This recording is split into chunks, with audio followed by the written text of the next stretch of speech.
மாதிரிலாம் நம்ம பண்ணிக்கலாம்.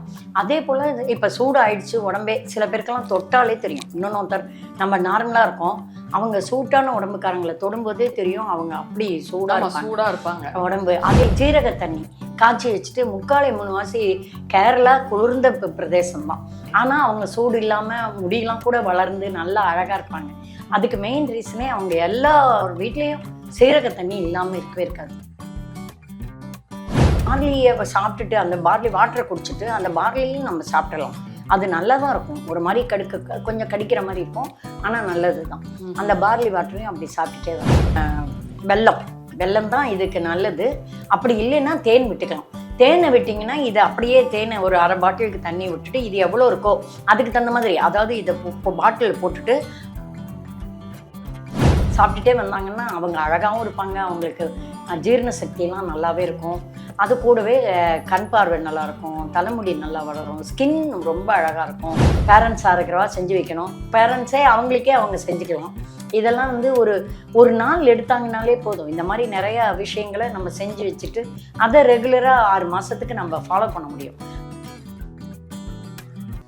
கவலையின்றி சுவாசியுங்கள். உலகின் தலை சிறந்த மருத்துவர்கள் உங்களுக்கு சிகிச்சை அளிக்கிறார்கள். நுரையீரல் அறுவை சிகிச்சையில் உலக விகிதத்தை விட அதிக வெற்றி.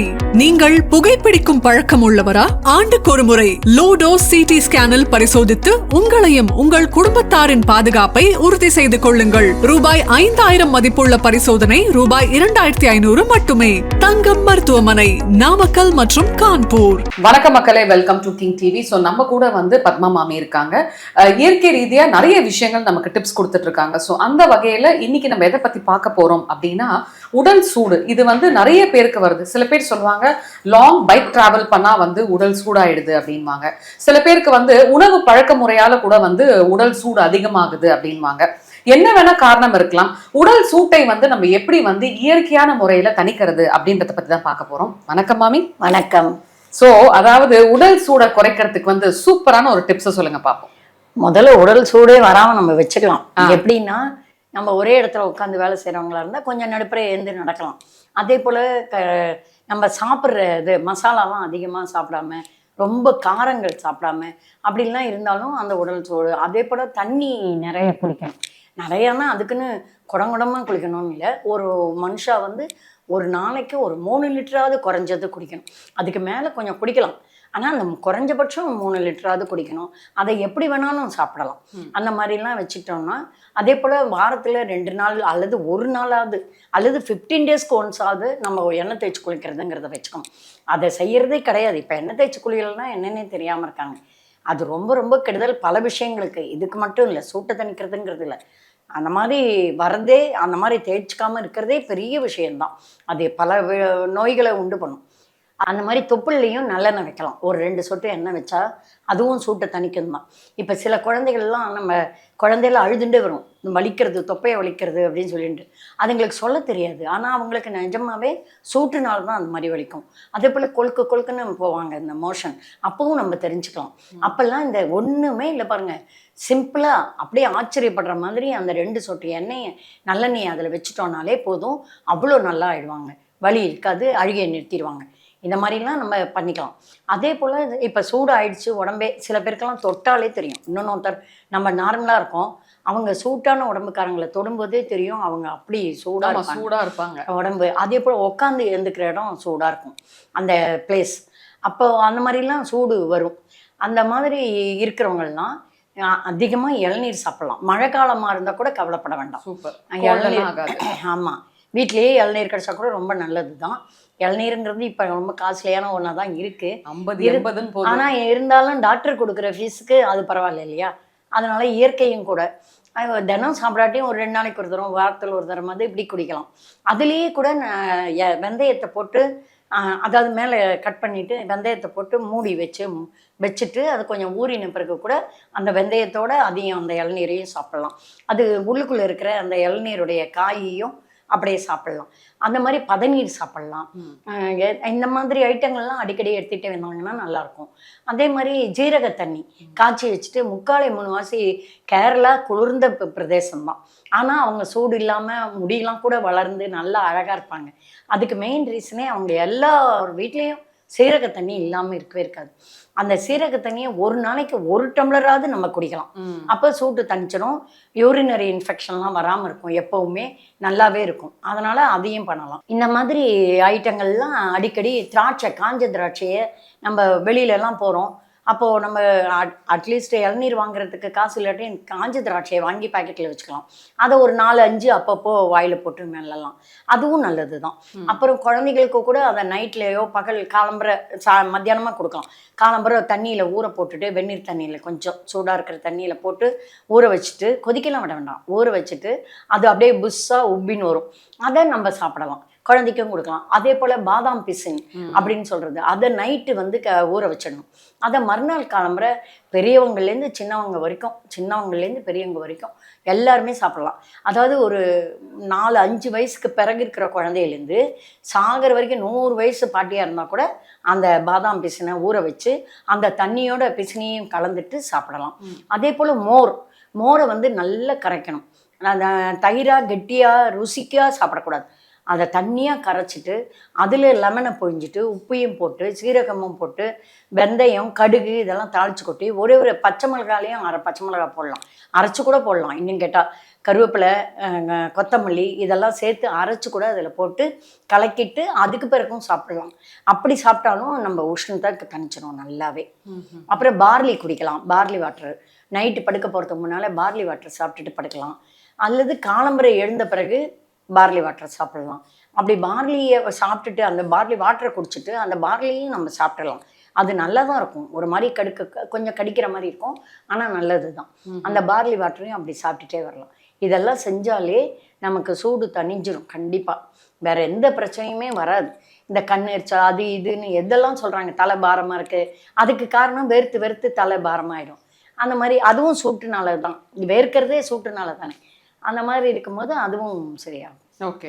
ஸோ இப்போ பார்த்தீங்கன்னா இந்த உடல் சூடால் வந்து சில பேருக்கு வந்து முடி கூட பயங்கரமாக கொட்டும் இல்லையா?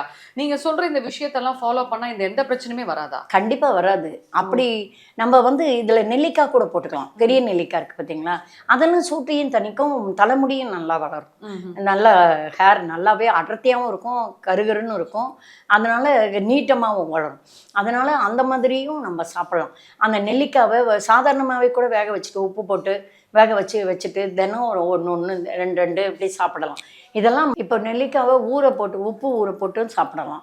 அப்படி இல்லையா தேனில் ஊற வச்சுட்டு கூட சாப்பிடலாம்.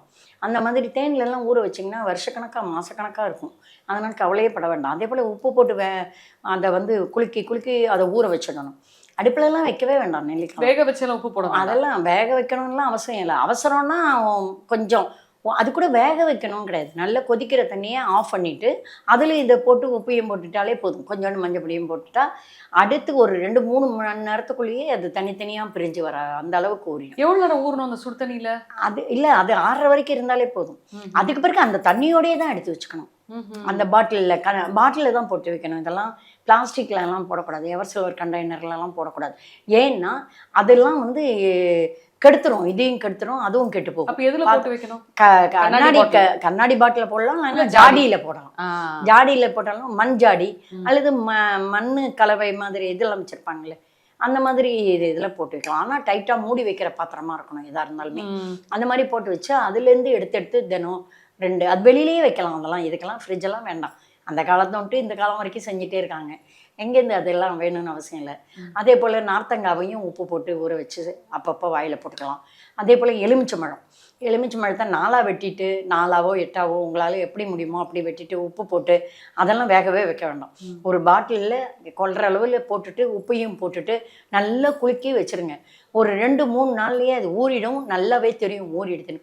அதை எடுத்து வாயில் போட்டு சாப்பிடலாம். இது ஒன்றுமே இல்லை, நமக்கு அஜீர்ணம் எதுவுமே வராது, நல்லா இருக்கும். அதே போல் விளாம்பழம் சாப்பிடலாம். விளாம்பழம் சாப்பிடும்போது நல்ல பழமாக பார்த்து கேட்டு வாங்கணும். பழமாக பார்த்து வாங்கிறதுக்கு வெயிட்லெஸ்ஸாக இருக்கும், அந்த இது ஆடும் சத்தம் கேட்குற மாதிரி இருக்கும். அதை எடுத்து உடச்சிட்டு பார்த்தா பூஞ்சக்காலம் இல்லாமல் இருக்கும். அந்த பூஞ்சக்காலம் இல்லாததை எடுத்து வெல்லம் தான் போட்டு இதில் குழப்பி கொஞ்சமாக வெல்லம் போட்டுக்க கூட போதும். ஏன்னா அதுவே ஒரு புளிப்பும் திதிப்பும் தான் இருக்கும். அப்படியே கூட சாப்பிடலாம், ஆனால் அது அவ்வளோ யாரும் விரும்ப மாட்டாங்க. அதனால் கொஞ்சம் வெல்லமோ பனங்கற்கண்டோ போட்டுட்டு கலக்கிட்டு அதை நீங்கள் அந்த ஒரு பழத்தை சாப்பிடலாம் ஒரு நாளைக்கு. அது உள்ள ஒரு பழத்துல 2 தரமாக சாப்பிடலாம். அது சாப்பிட்டுட்டு வரலாம். வெள்ளரிக்காய் அப்பப்போ ஒன்றுமே இல்லை, வெள்ளரிக்காய் சாப்பிடலாம். அதே போல் வாழைத்தண்டு சின்ன சின்னதாக ரவுண்டாக வெட்டிட்டு கிண்ணத்தில் போட்டுட்டு அதில் கொஞ்சோண்டு எலுமிச்சம்பழத்தையும் கொஞ்சம் உப்பையும் போட்டு கலக்கி வச்சுருங்க. ஒரு 10-15 நிமிஷம் கழிச்சு ஒன்றுனா அப்பப்போ வாயில் போட்டு சாப்பிட்டுட்டே இருக்கு. வாழைத்தண்டை பச்சையா சாப்பிடலாமா? ஆமாங்க, நான்லாம் சாப்பிடுவேன். இப்போ அதெல்லாம் மழை காலத்துலேயும் சாப்பிடலாம், பனிக்காலத்துலேயும் சாப்பிடலாம், வெயில் காலத்துலேயும் சாப்பிடலாம். அப்படியா? வெயில் காலம்னா எப்போ வேணாலும் சாப்பிடலாம், மழை பனிங்க இருக்கும்போது மத்தியான வேலையில சாப்பிடலாம். Okay okay. இப்போ இந்த ரோஜா குல்கந்துன்னு சொல்லிட்டு நம்ம நிறைய பதிவுகள் எப்படி பண்ணோம்னு பேசியிருக்கோம் இல்லையா? அது வந்து நம்ம உடல் சூட்டை குறைக்கிறதுக்கு யூஸ் ஆகுமா? உடல் சூட்டையும் குறைக்கும், மேனி அழகையும் கொடுக்கும். அது ரோஜா ரோஜா வந்து நம்ம அந்த ரோஸ் தான் வாங்கணும். எத்தனையோ கலர் ரோஜா ஆமாம் இருக்கு, அந்த மாதிரிலாம் வாங்கக்கூடாது. பன்னீர் ரோஸாக இருக்கிற அந்த வாசனையான அந்த ஃப்ரெஷ்ஷாக இருக்கிற அந்த ரோஜாவை வாங்கிட்டு வந்துட்டு அலசிட்டு சுத்தம் பண்ணிட்டு, ஆனால் அதை தண்ணி துளி கூட இருக்க இல்லாதபடிக்கு ஒவ்வொரு இதழாக எடுத்து போட்டு நம்ம ஒரு வெள்ளை துணியில் போட்டால் அது தானாகவே அது காஞ்சிரும், உலர்ந்துரும். தண்ணியெல்லாம் அந்த துணி இழுத்துக்கும். அப்புறம் கொஞ்சம் நேரத்தில் ஃபேன் காற்றுலேயே போடலாம். இதெல்லாம் வெயிலெல்லாம் கொண்டு போய் வைக்கக்கூடாது. அதனால் வெயிலெலாம் வச்சா ஒன்ஸ் அழுகிடும், இல்லைன்னா ரொம்ப கருத்து போயிடும், கருப்பாயிடும். அப்படிலாம் இல்லாமல் இது ரோஸ் கலர் கொஞ்சம் தான் மாறும், ஒரு வைலட் கலர் மாதிரி மாறும். அந்த மாதிரி நம்ம நிழலோரமாக நம்ம வீட்டிலேயே ஒரு டைனிங் டேபிள் மேலே கூட ஒரு வெள்ளை துணியை போட்டுட்டு அதில் இதை ஆனால் ஒன்றோட ஒன்று ஒட்டாத அந்த இதழெல்லாம் தனியாக கொஞ்சம் பிரித்து கவனமாக தான் செய்யணும். ஏன்னா ஒட்டினா அதோட பின்னால் இருக்கிற தண்ணி அதுலேயே இருக்கும், நமக்கு தெரியாது, அப்படி எடுத்து போட்டுருவோம். அப்படி போட்டால் சீக்கிரம் வீணாக போயிடும். அதுக்காக தான் உடனே போட்டு இன்றைக்கே காலி பண்ணிவிடுவோன்னா அது பிரச்சனை இல்லை. ஆனால் கொஞ்சம் நாள் வச்சு சாப்பிட்லாம்ல, செய்ய தான் செய்கிறோம், அப்போ பொறுமையாக நிறைய நாள் வச்சுக்கணும்னு ஆசைப்படுவோம். அப்படி செய்யும்போது அந்த மாதிரி அதை காய வச்சிடணும் நிழலோரமாக. நல்லாவே காஞ்சிடும், உங்களுக்கு தெரியும், அந்த பசை வராது. ஒரு எதை எடுத்து இப்படி நசுக்கிங்கன்னா அந்த ஈரம் வராது. அந்த மாதிரி இருக்கிறத நம்ம வந்து பாகு முதல்ல வெல்லம் தான் இதுக்கு நல்லது. அப்படி இல்லைன்னா தேன் விட்டுக்கலாம். தேனை விட்டிங்கன்னா இது அப்படியே தேனை ஒரு அரை பாட்டிலுக்கு தண்ணி விட்டுட்டு இது எவ்வளோ இருக்கோ அதுக்கு தகுந்த மாதிரி, அதாவது இதை இப்போ பாட்டிலில் போட்டுட்டு அந்த தேனை விட்டு குலுக்கிட்டு வச்சிடலாம். அந்த தேன் வந்து இந்த நம்ம இதழுக்கு மேலே இருக்கணும், அந்த அளவுக்கு இருக்கணும். ஆமாம், முழுகிற அளவுக்கு இருக்கணும். இப்போ பாகு வைக்கிறோன்னா அதை பற்றி கவலையே பட வேண்டாம். பாகை வந்து இது எவ்வளோ இருக்கோ அந்த நம்ம கிண்ணத்தில் அளக்குறோம்னு வச்சுக்கோங்களேன். ஒரு கிண்ணம் இருக்குன்னா அந்த ஒரு கிண்ணமும் 3/4 கிண்ணம் இருந்தால் கூட போதும். பாகுக்கு வெல்லம் 3/4 கிண்ணம் இருந்தால் கூட போதும். அதை வந்து விட்டு கொஞ்சமாக தண்ணி, அது இலகணுங்கிறதுக்காக கொஞ்சமாக தண்ணி விட்டுட்டு நம்ம கலரிக்கிட்டே இருந்தோம்னா அது நல்ல லிக்விட் ஆகி ஒரு மாதிரி பபிள்ஸ் வரும். நல்லா அது தெரியும் நமக்கே, ஒரு வாசனையும் வரும். அந்த டைமில் அதாவது ரொம்ப திக்கு பாகெல்லாம் ஆகிடக்கூடாது, அந்த இது மாதிரி இருக்கணும், அப்படியே லிக்விடாக இருந்தால் தானே தேன் மாதிரி வந்தால் தான் அது நம்ம சாப்பிட்றதுக்கு இதுவாக இருக்கும். அதனால் அதில் அந்த கேஸை அணைச்சிட்டு அது கொதிக்கிறது அப்படியே இருக்கும்போது ஆஃப் பண்ணிவிட்டு இந்த காஞ்சி வச்சுருக்கோம்ல ரோஸ் இதழ்கள் அதை தூக்கி அதில் போட்டுடணும். போட்டுட்டு ஒரு 2 ட்ராப் எலுமிச்சம்பழ சாறை புழிஞ்சிடணும். புழிஞ்சிட்டு கலக்கி வச்சுட்டா போதும். சிட்டிகை உப்பு வேணால் போட்டுக்கலாம், ஒரு டேஸ்ட்டை ஜாஸ்தி கொடுக்கறதுக்காக. அது வேண்டாம்னா வேண்டாம். இதை போட்டு கலக்கி வச்சுட்டு அதை ஆறுற வரைக்கும் திறந்தே இருக்கணும். ஆறின பிறகு நம்ம சுத்தமான ஒரு நல்ல பாட்டிலில் அதை போட்டு ப்ரிசர்வ் பண்ணி வச்சுக்கலாம். அன்னன்னைக்கு ஒரு ஸ்பூன் சாப்பிட்லாம். இதையும் குழந்தைகள்லேருந்தே சாப்பிட்லாம். 2 வயசு 1 வயசு குழந்தை கூட சாப்பிட்லாம். சாப்பிட்டுட்டே வந்தாங்கன்னா அவங்க அழகாகவும் இருப்பாங்க, அவங்களுக்கு ஜீரண சக்தியெல்லாம் நல்லாவே இருக்கும்.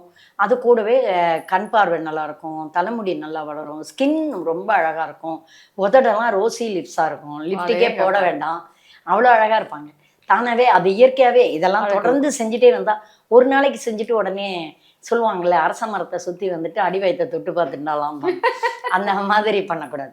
இதெல்லாம் ரெகுலராக பண்ணணும். அலுப்பு இல்லாமல் பேரண்ட்ஸாக இருக்கிறவா செஞ்சு வைக்கணும். பேரண்ட்ஸே அவங்களுக்கே அவங்க செஞ்சுக்கலாம். இதெல்லாம் வந்து ஒரு நாள் எடுத்தாங்கனாலே போதும். இந்த மாதிரி நிறையா விஷயங்களை நம்ம செஞ்சு வச்சுட்டு அதை ரெகுலராக 6 மாதத்துக்கு நம்ம ஃபாலோ பண்ண முடியும். அதை தீர்றதுக்கு முன்னால் திருப்பியும் ஒரு தரம் பண்ணி வச்சுக்கிட்டா. ஸோ மக்களே, கண்டிப்பாக நம்ம உடல் சூட்டை குறைக்கிறதுக்கு வந்து நிறைய விஷயங்கள் நமக்கு மாமி வந்து பகிர்ந்துக்கிட்டாங்க. மிக்க மகிழ்ச்சி. நன்றிம்மா. நன்றிம்மா.